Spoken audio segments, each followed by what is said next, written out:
Podemos seguir?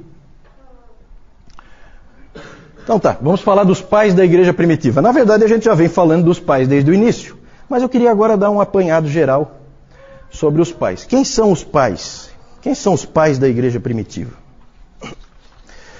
Gente, são um grupo de homens formidável, mas os seus escritos para nós soam estranhos e distantes.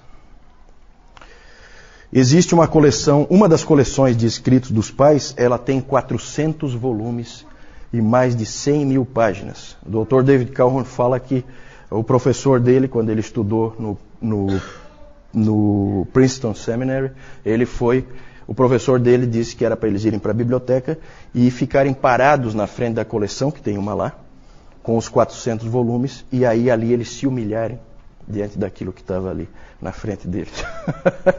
Ele disse, essa parte foi fácil, o difícil seria se ele tivesse dito para a gente ler aquilo ali. Mas é interessante, é muito escrito, gente, muito. Realmente, Salomão tinha razão, não há limite para se fazer livros.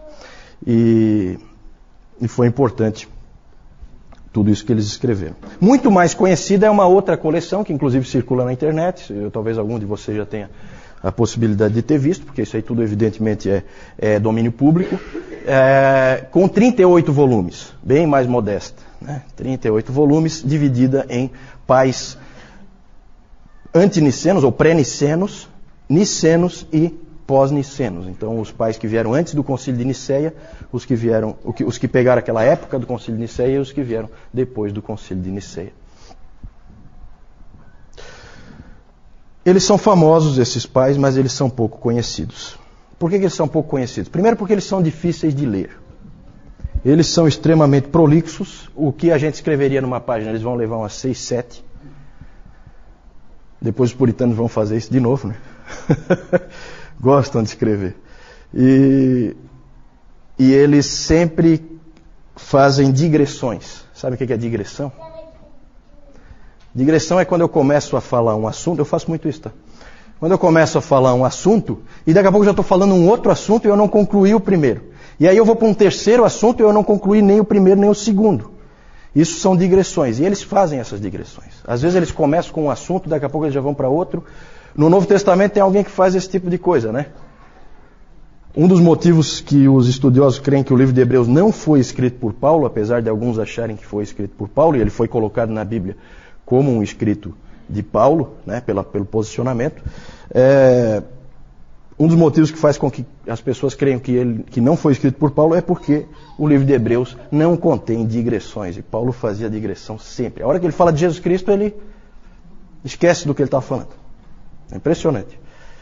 E o autor de Hebreus, não, o autor de Hebreus ele é preciso. Então não é uma característica tão ruim assim, mas realmente dificulta a leitura. Inclusive o professor Calhoun lá, ele recomenda ler o livro Cidade de Deus, do Agostinho, a principal obra de Agostinho, que alguém já disse que é um livro sobre tudo o que há. Né? Sobre o que fala esse livro? Sobre tudo. Tudo que você puder imaginar. Esse livro fala. Estranho, né? Só lendo mesmo para a gente ter uma noção do que isso significa. Outra coisa, eles tinham um excesso de figuras e de simbolismo. Esses tempos eu li uma figura, um ensinamento do Clemente, acho que era o Clemente de Roma, e era interessante porque ele falava da construção de Deus. Então ele falava que cada um de nós é uma pedra e que Deus levanta através da estrutura do Evangelho, e que a roldana é Cristo. E começa a ficar complicado, daqui a pouco a ilustração você já não entendeu mais nada. É tanta coisa, tudo tem uma ilustração, você já não entende mais nada. E realmente fica difícil de entender. Então eles são um pouco difíceis de ler, bastante difíceis de ler, uns mais, outros menos, mas são pessoas que foram fundamentais para a história da igreja. Quem são eles então? Eles são os líderes da igreja depois dos apóstolos. Podemos dizer que talvez o primeiro seja Clemente de Roma, que escreveu no ano 96, ainda no primeiro século ele escreveu a carta aos Coríntios, primeira de Clemente aos Coríntios. Talvez ele seja o primeiro dos pais. E aí tem vários pais ali. Onde será que termina? Alguns dizem que termina com Agostinho, no século V. Alguns levam para muito mais longe, dizem que Bernardo de Claraval, ou de Clairvaux, é o último pai. Para a Igreja Oriental, a Igreja Ortodoxa, a Era dos Pais ainda não acabou.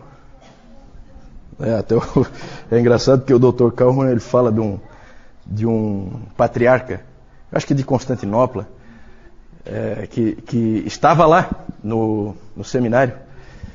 E aí perguntaram para ele, quando é que terminou a Era dos Pais? Aí ele falou assim, como assim terminou? Eu estou vivo? Então, para a Igreja Oriental não terminou ainda, né? Eles continuam usando a figura dos patriarcas. Eram homens de várias regiões e etnias, sempre daquela em volta ali do mar Mediterrâneo, que geralmente escreviam em grego, eram de fala grega. Por que eles são chamados de pais? Essa é uma pergunta interessante, né? Por que eles são chamados de pais? Não porque eles fossem perfeitos, ou porque, muito pelo contrário, eles não tinham nada de perfeitos. Mas eles eram ouvidos e respeitados por toda a igreja. Como um pai, ouvido e respeitado. E eles também permaneceram firmes pela verdade. De perfeitos eles não tinham nada. Nós temos gente como Tertuliano, que a gente já falou no domingo passado, que acabou cedendo à heresia montanista, e que era uma pessoa que gostava de uma briga. Nós temos o Jerônimo. O Jerônimo era um indivíduo insuportável. Ninguém gostava de Jerônimo. Jerônimo era um cara intratável, ranzinza, rabugento. Ninguém gostava dele. Ninguém. O Cirilo, por exemplo, nós temos Cirilo. Cirilo perseguia violentamente os seus oponentes. Então, assim, é só alguns exemplos para mostrar de que de perfeito eles não tinham nada. Eu coloquei ali, né, ortodoxos. Nós, quando lemos os pais, nós vemos que eles mesmos podem ser acusados de heresias às vezes. Por quê? Porque a doutrina não está bem estabelecida. Não há ainda uma clareza sobre a verdade. O que é verdade e o que não é verdade. Então eles falham às vezes na doutrina da Trindade. A doutrina da Trindade não está bem clara. E sempre é um terreno perigoso. Quando você começa a escrever sobre isso, você corre o risco de ir longe demais. É como você também escrever sobre a soberania de Deus. Você corre o risco de ir longe demais. Depois nós vamos falar mais um pouquinho sobre isso. De qualquer maneira, a igreja antiga honrou os seus líderes e eles são chamados de pais. A maioria deles foi considerada tanto pela igreja católica, como pela católica romana, como pela igreja ortodoxa. Eles são considerados santos. Alguns não, como Tertuliano, por exemplo, porque seguia uma heresia, e o Orígenes, porque falava muita bobagem. Né? Mas vamos lá. Vamos falar rapidamente de 9 pais, só assim para vocês terem uma ideia da variedade de cada um. Pode pôr o primeiro aí. Clemente de Roma, que foi o primeiro aí, a gente não sabe bem quando que ele nasceu, mas ele morreu no ano 99. É um típico pastor. Falei para vocês, eu já tive a oportunidade de ler a primeira carta aos Coríntios de Clemente de Roma. É uma carta curta, dá para você ler tranquilamente, tem evidentemente na tradução, né? Eu não sei ler em grego. Mas ele é tipicamente pastoral. É um pastor, nitidamente um pastor.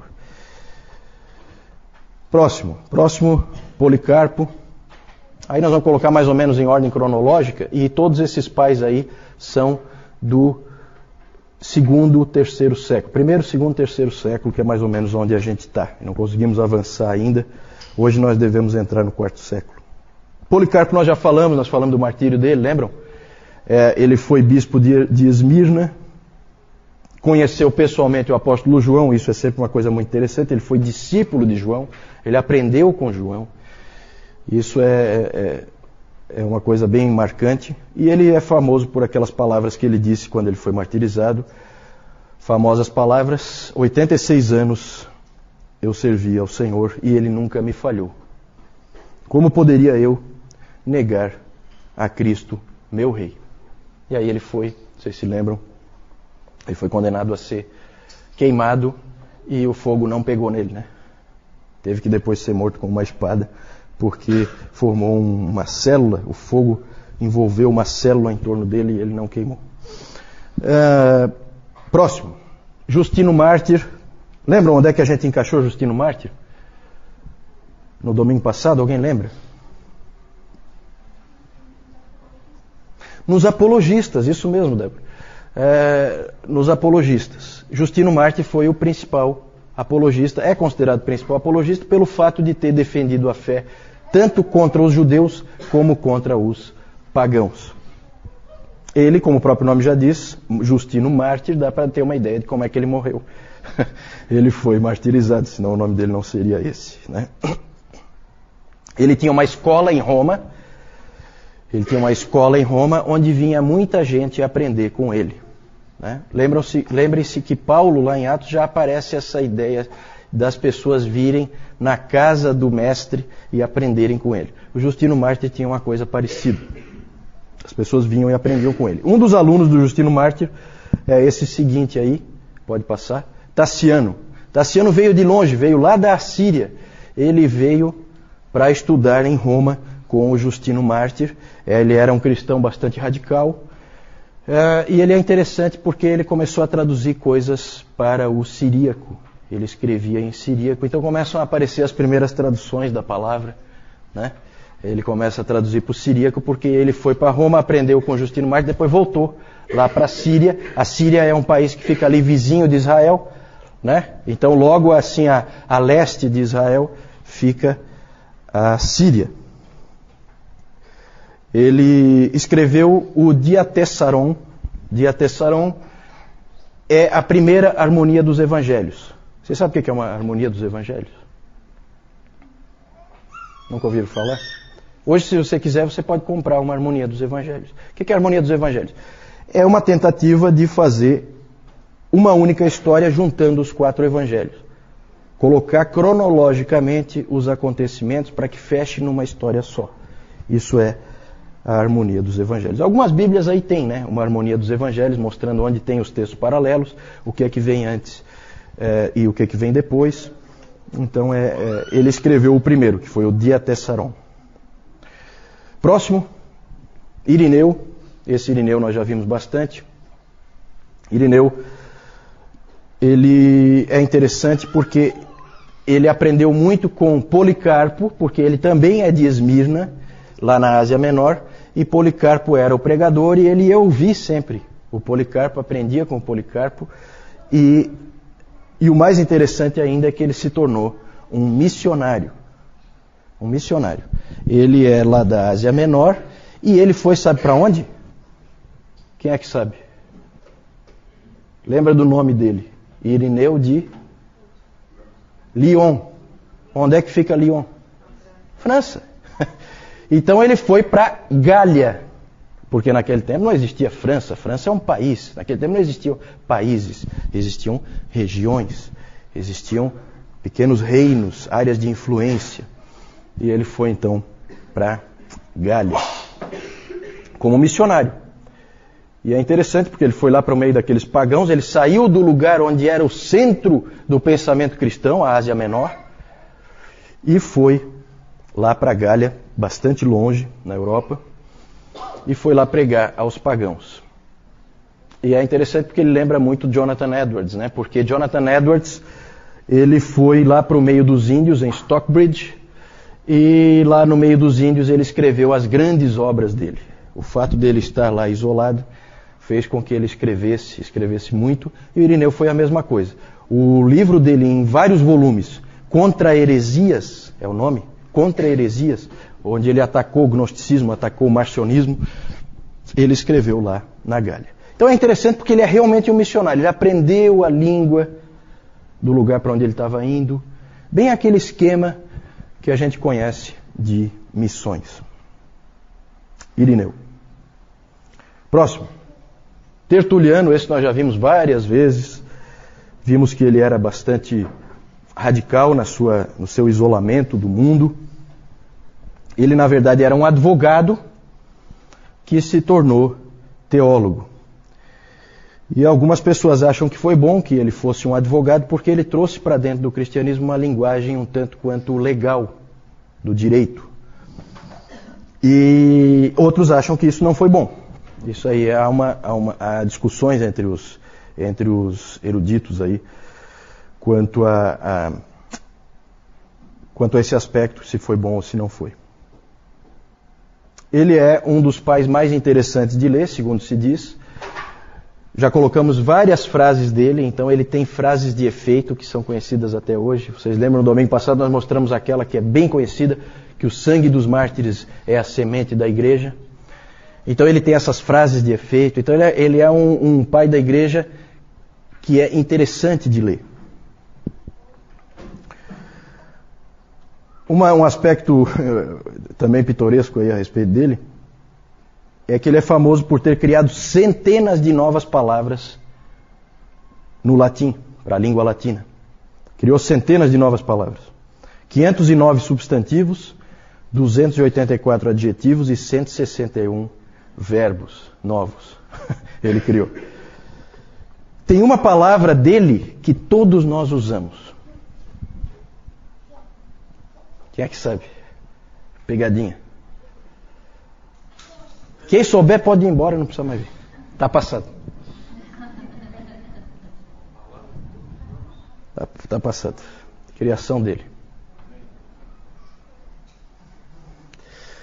A palavra trindade.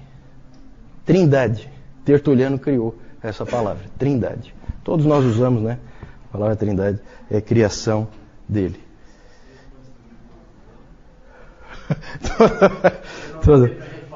Todo mundo. Não, é rápido, é jogo rápido. Não. Vou dar o dia inteiro para tu ir pesquisar na internet. Não. Tem que saber. Se não sabe, não sabe. É. Próximo. Clemente de Alexandria, já falamos dele também. Lembram que ele era vinculado a uma escola lá em Alexandria, famosa escola cristã, um tipo de um seminário. Ele foi aluno do Pantenos. Alguém lembra do Pantenos? Quem foi o Pantenos? Foi um professor dessa escola de Alexandria, que ele foi para onde? Falei no domingo passado. Difícil de lembrar esses detalhes, né? Foi para a Índia, exatamente. Foi lá consolidar o trabalho do apóstolo Tomé. Foi missionário também. Então, e o Clemente tinha sido aluno dele. E o Clemente, todo esse pessoal de Alexandria gostava muito do conhecimento, inclusive do conhecimento pagão, dos filósofos, né? Aristóteles, Platão, todos esses grandes filósofos gregos. E o Clemente, vocês lembram que nós tratamos dele quando nós falamos dos apologistas, da questão também da tensão do cristianismo e da cultura. Nós vimos que Tertuliano exemplificava um tipo de postura e o Clemente exemplificava um outro tipo de postura, que é de receber essas coisas, claro, sob o Evangelho, nunca em mesmo grau de importância, mas usufruir delas. E o Clemente, o Calhoun diz que o Clemente provavelmente é um pai da igreja que todos nós gostaríamos dele, porque ele é realmente um tipo assim amigo, um tipo pai, uma pessoa agradável. Conhecia muito, extremamente inteligente e foi professor também dessa escola em Alexandria. E agora nós vamos falar do sucessor dele, que é talvez mais genial que ele, mas que pisava na bola às vezes, que é o Orígenes. Orígenes é o sucessor de Clemente. Vejam que ele é mais novo, 35 anos do que o Clemente, e ele sucedeu o Clemente, então, na escola de Alexandria. Começou a escrever no ano 215 e escreveu livros sobre tudo que você puder imaginar. Ele escreveu livros apologéticos, ele escreveu comentário da Bíblia inteira, naquela época, e escreveu exposições bíblicas, e escreveu, interessante, o que se considera a primeira teologia sistemática. Ele é o primeiro a escrever uma teologia sistemática que é o livro dele sobre os princípios fundamentais. Todos têm sentimentos duvidosos em relação a Orígenes. Não existe santo Orígenes, tá? Por quê? Porque o que se diz a respeito de Orígenes é o seguinte: quando ele é bom, ele é muito bom. Mas quando ele é ruim, ele é muito ruim. Então essa é a frase-chave a respeito do Orígenes. Orígenes trouxe muitas coisas boas para a igreja, mas também trouxe umas doutrinas estranhas que ninguém engoliu. Alguém abre a Bíblia aí, por favor? O João disse que esse é um curso onde não se abre a Bíblia. Então, não falei, né? Então vamos abrir a Bíblia aí, em Atos 3:21. Aí vocês vão ver o tipo de coisa que começava a aparecer. Vamos ver uma das vezes em que Orígenes foi muito ruim. Atos 3:21. Alguém achou aí? Sam, lê para nós.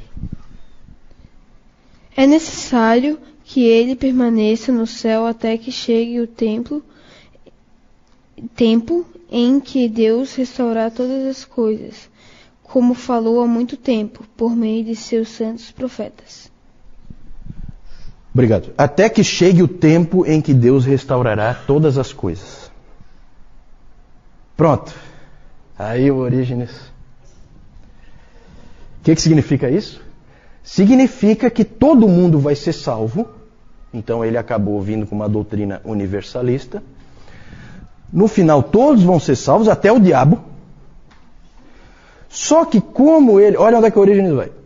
Só que porque ele vai restaurar todas as coisas. Todas as coisas, inclui o diabo. Então até o diabo vai ser salvo. E aí, olha como é que vai a elucubração, né? Muita imaginação esse rapaz. Aí, como todos têm livre-arbítrio, então tudo pode começar outra vez. Aí Satanás cai de novo, aquela coisa toda, né? Então, é só um exemplo para vocês verem que quando ele é ruim, ele é muito ruim.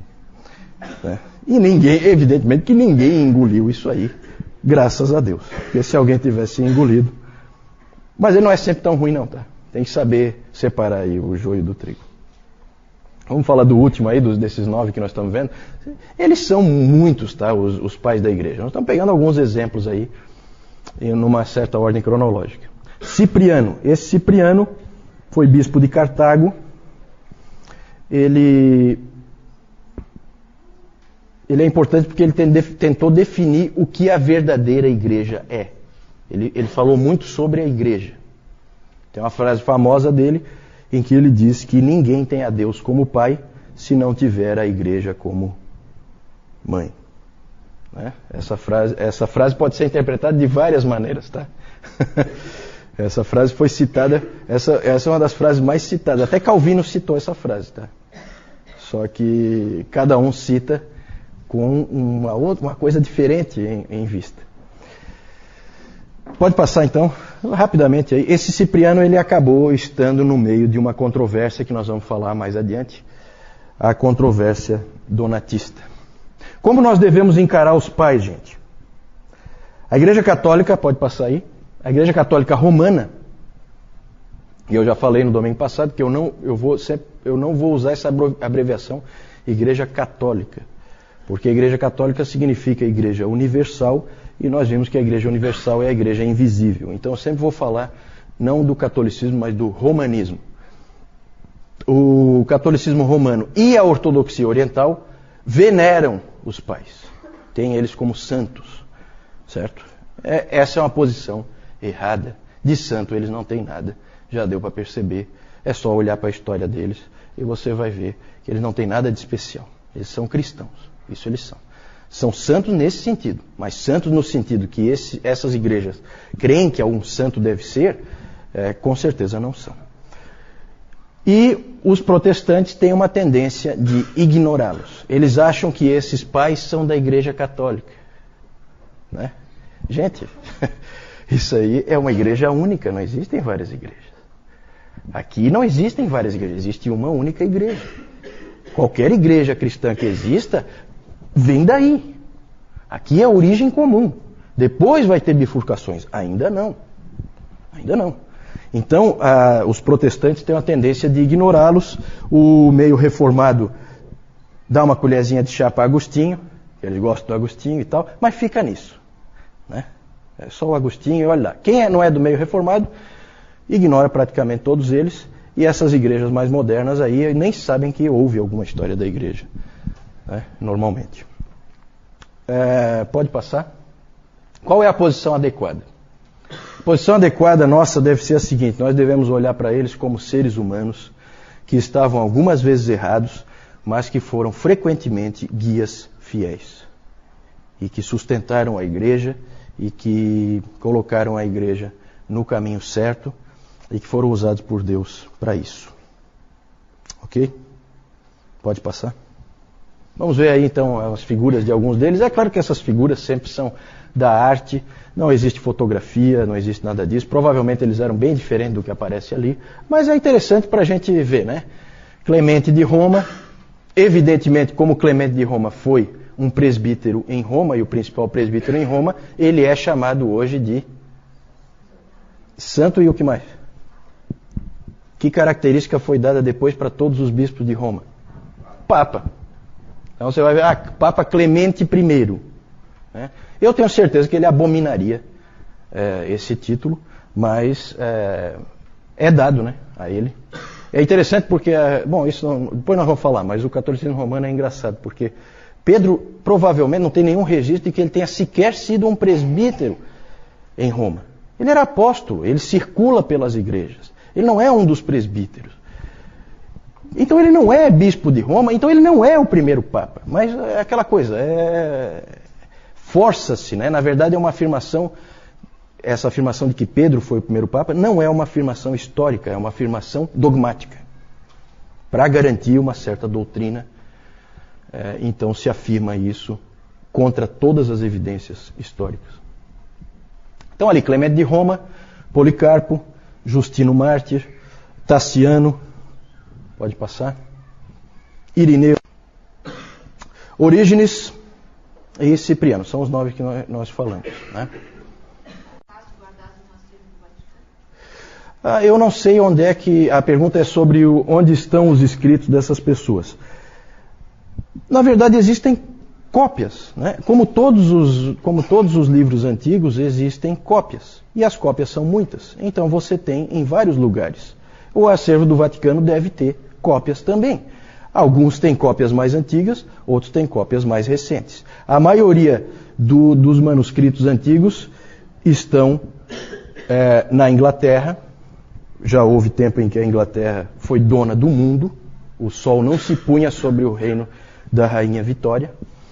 E então todos os arqueólogos eram ingleses e tudo que eles descobriam eles simplesmente roubavam dos países em que eles descobriam as coisas, né? Então a maioria dos manuscritos estão na Inglaterra, muitos nos Estados Unidos também, porque foram comprados, né? Os Estados Unidos, no poder econômico, compravam manuscritos, mas sempre é assim, sempre são cópias. Então as cópias são muitas. Os originais provavelmente estão perdidos. Algumas dessas obras não sequer existe o original. Eu falei daquela obra do Celso, Verdadeira Razão.